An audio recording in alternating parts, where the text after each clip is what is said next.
Assalamualaikum warahmatullahi wabarakatuh. Kembali lagi kita di pembelajaran prakarya. Kali ini Bu Dwi mau menjelaskan tentang jenis-jenis kacang-kacangan dan manfaatnya. Kalau kemarin kita kan sudah belajar tentang jenis-jenis serealia.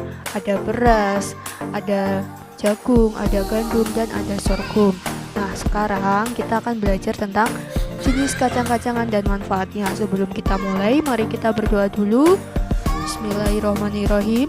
Robi zidni ilman warjukni fahma. Oke, semoga ilmu yang kita pelajari hari ini bermanfaat ya. Oke, jenis kacang-kacangan dan manfaatnya. Ini merupakan materi prakarya kelas 8 pengolahan serealia, kacang-kacangan dan umbi.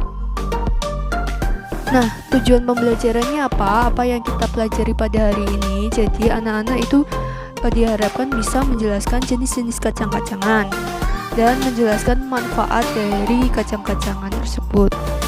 Nah, apa saja sih jenis kacang-kacangan? Yang pertama, apa ini anak-anak? Kacang tanah. Yang kedua ini ada kacang hijau, benar. Lalu yang ketiga ini biasa buat tempe, itu namanya adalah kacang kedelai. Yang keempat ini adalah kacang biasa dibuat es campur kacang merah. Oke, benar. Nah, sebenarnya sih kacang-kacangan ada banyak anak-anak. Ada kacang polong, ada kacang kapri, ada kacang almond, mete, dan lain sebagainya. Karena kita belajar tentang bab pengolahan yang biasa kita olah, biasa menjadi produk pangan yang ada di masyarakat, kita akan belajar tentang 4 ini anak-anak. Kacang tanah, kedelai, kacang hijau, kacang merah. Lah, ini yang pertama yaitu kacang tanah. Kacang tanah ini biasa ditanam di lahan kering dan sawah sesudah panen padi. Jadi sesudah panen padi itu lahannya dimanfaatkan untuk menanam kacang tanah. Biasanya ini diperbanyak dengan biji. Umur panen kita bisa memanennya pada 90 sampai 95 HST. HST itu hari setelah tanam. Jadi setelah 95 hari setelah kita menanam bijinya, itu kita bisa panen sekitar 3 bulan ya kalau 90 sampai 95 hari. Lalu di berbagai daerah, kacang tanah itu mempunyai sebutan lain, yaitu ada kacang Bandung, kacang jebrol, kacang kole, kacang tuban. Ini berdasarkan daerah masing-masing ya. Lalu apa saja manfaat kacang tanah? Jadi manfaat kacang tanah itu mengandung nutrisi yang dibutuhkan kesehatan tubuh, antara lain ada serat, ada protein, karbohidrat, lemak. Jadi lemak itu ada yang namanya jenuh dan tak jenuh. Kalau tak jenuh itu nama lain dah lemak baik. Jadi setiap makanan itu ada lemak jenuh atau tak jenuhnya, tergantung kadarnya banyak tidaknya. Ada omega 6. Lalu ada vitamin C, A, D, E, K, B kompleks, asam folat, vitamin folat yang tinggi, ada mineral.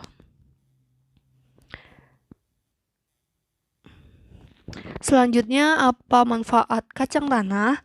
Yaitu kandungan folatnya itu sangat penting untuk mencegah cacat tabung saraf pada bayi. Jadi kalau kita mengonsumsi tanah untuk ibu hamil atau untuk ibu menyusui, itu bisa mencegah cacat tabung saraf pada bayi yang baru lahir. Lalu vitamin E itu selalu dikaitkan dengan antioksidan. Antioksidan ini yang sifatnya larut dalam lemak. Jadi tubuh kita, kalau kalian yang berisi atau gendut seperti itu kan banyak lemak yang dalam tubuh. Jadi tidak semua makanan bisa dicerna oleh lemak. Nah, adanya vitamin E ini bisa larut dalam lemak itu yang kuat dan membantu selaput lendir dan kulit terlindung oleh radikal bebas. Jadi vitamin E itu biasanya dikaitkan dengan antioksidan. Antioksidan ini bisa bermanfaat untuk penuaan kulit, menunda penuaan kulit. Jadi kelihatan lebih muda. Lemaknya itu baik untuk kesehatan. Jadi tadi lemak ada yang lemak jenuh dan lemak tak jenuh. Lah, lemaknya ini yang ada pada kacang tanah itu yang baik untuk kesehatan. Selanjutnya, manfaat kacang tanah lainnya bisa menjaga kadar gula darah tetap stabil. Lalu selanjutnya, menjaga sirkulasi aliran darah ke otak biar tidak terjadi penyumbatan. Kalau terjadi penyumbatan pada otak, itu akan bisa mengakibatkan stroke ya. Jadi, manfaat kacang tanah itu bisa menjaga sirkulasi aliran darah otak. Selanjutnya, sumber antioksidan. Tadi ya, bisa menunda penuaan kulit, mencegah penyakit kanker, jantung, dan kolesterol tinggi. Selanjutnya, jadi manfaat utama dari kacang tanah itu sebenarnya menyediakan banyak energi yang sangat penting untuk kesehatan. Nah, jadi ketersediaan antioksidan ini bisa akan meningkat kalau kacang tanahnya itu diolah dengan cara dipanggang atau direbus. Pernah makan kacang panggang yang biasa ada di kemasan ada, dan kacang rebus pasti kalian sudah pernah mencobanya. Jadi kalau diolah dengan cara dipanggang, direbus, antioksidannya tinggi dan bisa bermanfaat untuk kesehatan.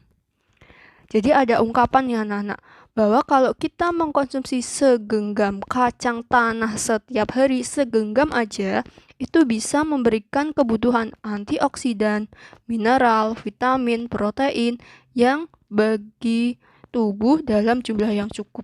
Jadi dengan segenggam aja kita makan kacang tanah, sudah kebutuhan vitamin, mineral, antioksidan, protein ini udah cukup buat tubuh kita ya. Lalu yang kedua, ada yang tahu ini gambar apa? Ya, ini gambar tanaman kacang hijau. Lah, kacang hijau ini sama kayak kacang tanah, biasa ditanam di lahan kering dan sawah sesudah panen padi. Diperbanyak dengan biji. Tanaman semusim itu biasanya tumbuhnya tuh hanya dalam 1 tahun atau kurang dari 1 tahun.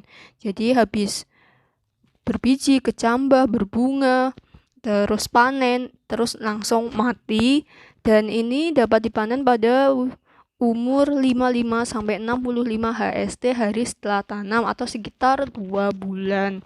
Kita bisa panen kacang hijau setelah kita menanam bijinya. Terus buahnya berbentuk polong ya, sudah pernah lihat kacang hijau ya, seperti ini ya gambarnya ya.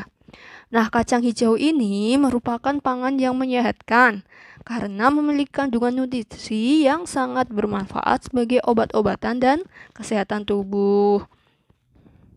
Nah, manfaat kacang hijau ini ada kalsium, fosfor, zat besi, vitamin B kompleks itu berkhasiat sebagai obat beri-beri. Obat beri-beri itu biasanya ditandai dengan gejala pembengkakan tungkak, jantung, sesak napas sesaat, terus adanya juga biasanya terjadi menyerang pada sistem saraf, dan ini tuh hanya bisa dicegah kalau ada vitamin B. Lalu manfaat kacang hijau karena ada kandungan zat besi yang tinggi ini bisa bermanfaat bagi penderita anemia atau kurang darah atau yang ditandai dengan badan lemas dan pucat seperti itu.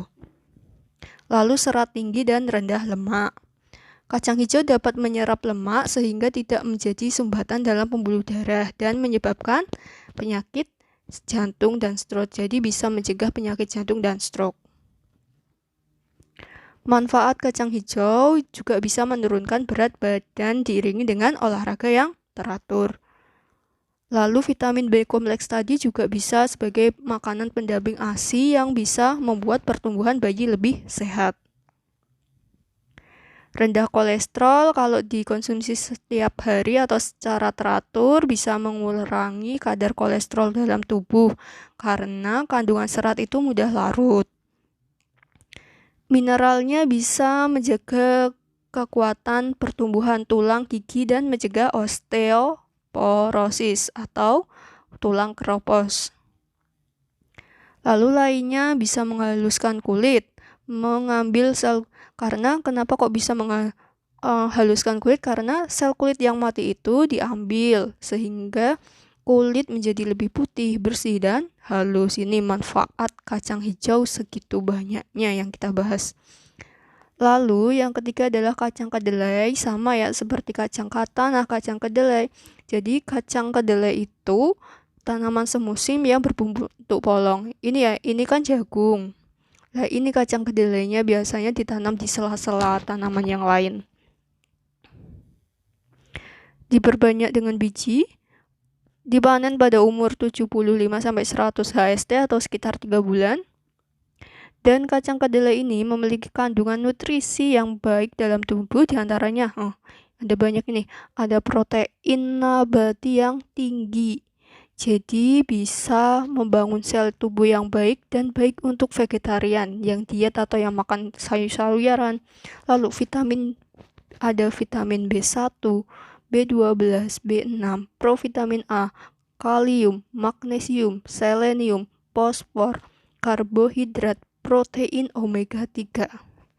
Ini sangat baik untuk susu bayi. Jadi kan ada susu bayi dari soya. Soya itu dari kedelai ya. Soya itu atau kedelai itu sangat baik karena apa? Kandungan gizinya yang lengkap. Lalu rendah lemak. Kenapa kok rendah lemak? Karena bisa memecah laktosa. Laktosa itu lemak susu, bisa diubah menjadi memecahnya jadi gula dan galaktosa yang lebih mudah dicerna oleh usus. Minyak tumbuhan yang non kolesterol karena bisa menjaga kesehatan jantung. Lecitin menjaga kolesterol, metabolisme lemak yang tersendat di hati. Jadi lecitin ini bisa menjaga kolesterol tubuh karena kalau ada kolesterol dalam hati itu bisa menghambat proses metabolisme dan sehingga lecitin ini bisa melindungi organ hati. Masih berlanjut lagi kandungan kedelai. Lecitin juga bisa berperan dalam pembentukan sel darah merah sehingga mencegah anemia. Lalu juga bisa menjaga dan meningkatkan kemampuan mengingat dan berpikir. Berarti ini baik kacang kedelai untuk anak-anak usia kalian, usia sekolah, agar bisa membantu kemampuan mengingat dan berpikir. Lalu isoflavon, kandungan antioksidan seratnya bisa menjaga kestabilan gula darah dan memperkuat massa tulang sehingga bisa mencegah osteoporosis. Yang terakhir adalah antioksidan pada kandungan vitamin E dan B kompleksnya itu bisa membuat kulitnya berkilau atau glowing, melindungi kulit dari sinar UV dan menunda penuaan dini. Wah, banyak sekali manfaat kacang kedelai. Jadi kalian bisa makan kacang kedelai berupa olahan seperti apa, Nana? Seperti tempe dan lain sebagainya, atau kedelai yang direbus itu juga bisa ya, karena manfaatnya begitu sangat banyak sekali. Nah, ini apa Nana? Ini adalah kacang merah. Kacang merah ini biasa dikenal dengan istilah red kidney bean. Kidney kan itu ginjal ya, seperti ginjal, jadi kecil seperti ginjal, merah, dan biasa dicampurkan ke dalam rendang atau dimasak sebagai sup atau yang disebut sup kacang merah. Kalau minuman itu biasanya es campur kacang merah.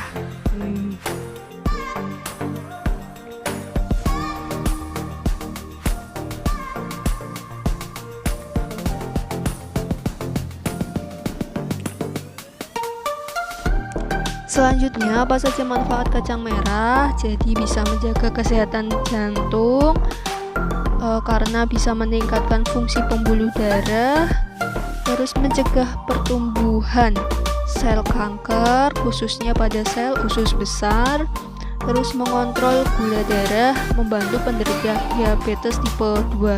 Jadi diabetes itu kan ada tipe 1, tipe 2, tipe 3, dan tipe 4. Kalau tipe 1 itu biasanya terjadi pada anak-anak. Kalau 2 itu biasanya orang dewasa, ditandai dengan kencing manis. Yang ketiga ini diabetesnya sampai menyerang ke organ otak. Dan tipe yang keempat itu diabetes biasa terjadi pada ibu hamil. Jadi ini kacang merah ini bisa bermanfaat untuk membantu penderita diabetes tipe 2 untuk mengendalikan kadar gula darah dan mengefektivitaskan kerja insulin dalam tubuh. Lalu memenuhi nutrisi ibu hamil karena bisa mendukung pertumbuhan janin agar bisa mencegah terjadinya cacat lahir seperti itu, menurunkan berat badan karena banyak seratnya sehingga kita tuh merasa lebih kenyang lebih lama. Nah, terima kasih. Cukup sekian penjelasan hari ini. Selamat belajar, semoga bermanfaat. Oke, sekian penjelasan dari Bu Dwi. Dan untuk selanjutnya nanti kita belajar tentang jenis-jenis umbi dan manfaatnya. Sekian, wassalamualaikum warahmatullahi wabarakatuh.